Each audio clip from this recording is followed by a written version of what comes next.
Selamat malam semuanya. Berikut saya teruskan materi terkait pengenalan singkat ABK atau anak berkebutuhan khusus.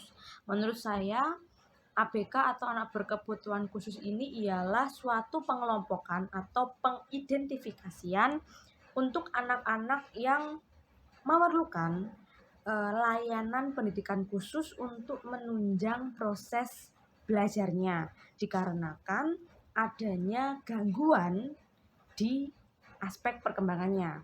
Penyebab ABK ini beragam, mulai dari internal dan eksternal. Yang internal berkaitan dengan pemenuhan gizi atau vitamin selama mengandung.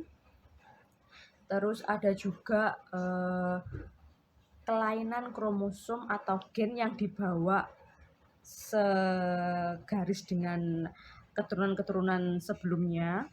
Yang berikutnya yaitu perkembangan di tahun-tahun awal kelahiran yang pasti memerlukan cek kesehatan secara rutin di posyandu maupun di dokter anak dan lain sebagainya. Yang berikutnya yaitu perkembangan di usia golden age yang kurang distimulasi, karena pada dasarnya anak itu belajar dari bergerak. Jadi ketika anak bergerak, semakin banyak rangsangan yang dia dapat, semakin banyak stimulasi yang dia terima, sehingga proses belajar anak itu juga turut berkembang seperti itu. Selain itu ada 3 jenis gangguan yang dapat dikelompokkan. Yang pertama, gangguan perkembangan yang meliputi autisme, kesubel atau kesulitan belajar, dan retardasi mental. Selain itu ada juga gangguan perilaku yang meliputi ADHD atau Attention Deficit Hyperactive Disorder, ada CD, ada ODD. Yang ketiga ialah gangguan emosi yang meliputi kecemasan dan gangguan mood. Teori berpikirnya seperti ini.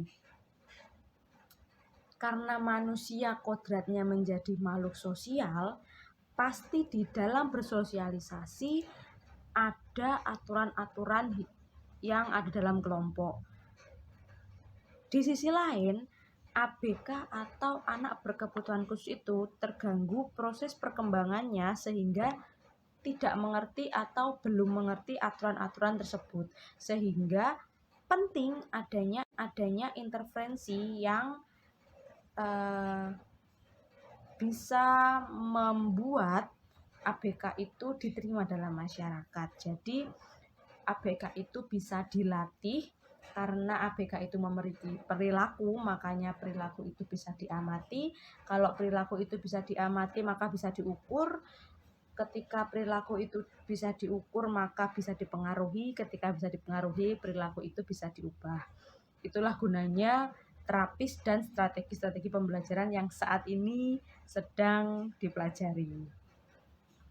Dan ada juga contoh beberapa intervensi yang dapat digunakan. Yang pertama yaitu remedial atau perbaikan belajar, yang kedua tutoring, dan yang ketiga kompensasi.